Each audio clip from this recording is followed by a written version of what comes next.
আজকে আমি বানিয়ে দেখাচ্ছি পনির ভাপা। সম্পূর্ণ নিরামিষ একটি রান্না এবং বিনা ঝঞ্ঝাটে খুব কম সময়ে এই রান্নাটি তৈরি হয় এবং গরম গরম ভাতের সঙ্গে খুব ভালো লাগে খেতে। আসুন দেখিনি কী কী লাগছে পনির ভাপা বানাতে।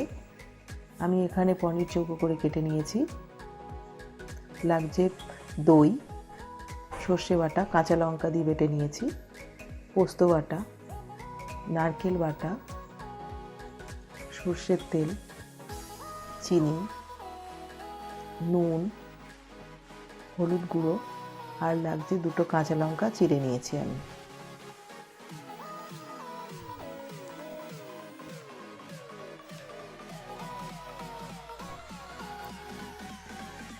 আমি প্রথমে একটি বাটিতে পোস্ত বাটা নিয়ে নিচ্ছি।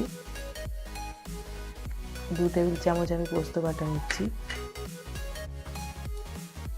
সর্ষে বাটাও সম পরিমাণে নিয়েছি।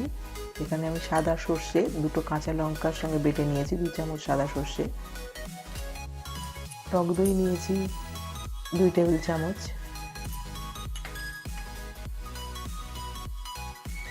নারকেল বাটাও সেম 2 টেবিল চামচ নিয়েছি।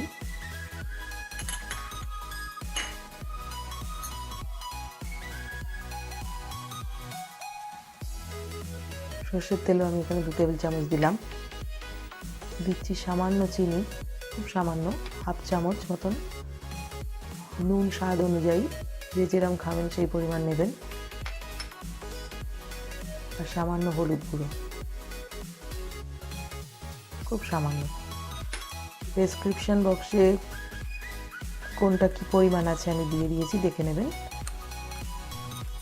খুব ভালো করে ফেটিয়ে নিতে হবে।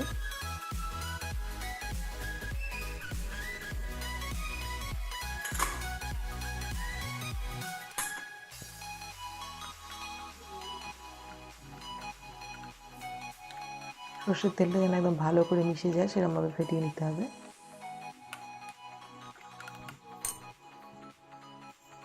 এবার আমি পনিরগুলো দিয়ে দেবো।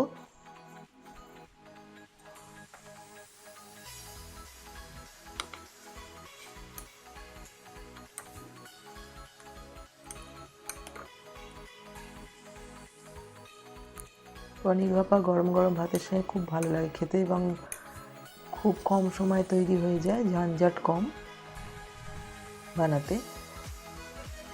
এবার আমি একটি টিফিন কৌটোর মধ্যে মিশ্রণটি ঢেলে দেবো।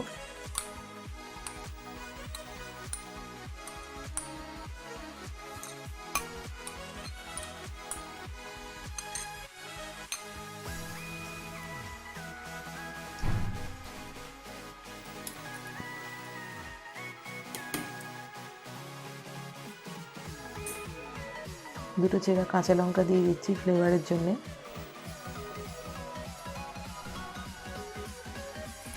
এবার আমি একটা ফয়েল পেপার দিয়ে মুখটা ঢেকে দেবো। আপনারা টিফিন কৌটোর ঢাকনাও দিয়েও আটকে দিতে পারেন।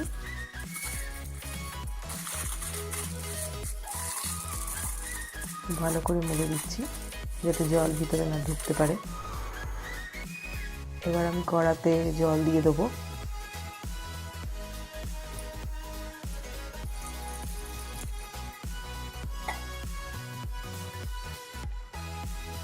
একটা স্ট্যান্ড দিয়ে দিচ্ছি,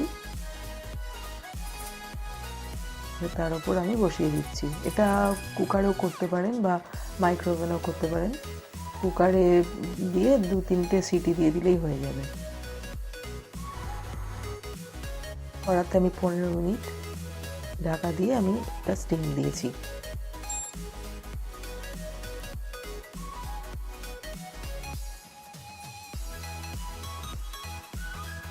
পনেরো মিনিটের মধ্যেই এই পনির ভাপা তৈরি হয়ে যাবে।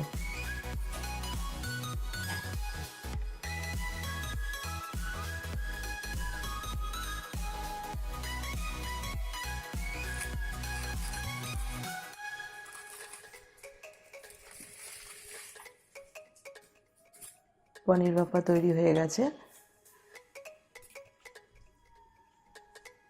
পনিরগুলো খুব সুন্দর সফট হয়ে গেছে। পনির ভাপা তৈরি করুন এবং গরম গরম ভাতের সঙ্গে পরিবেশন করুন।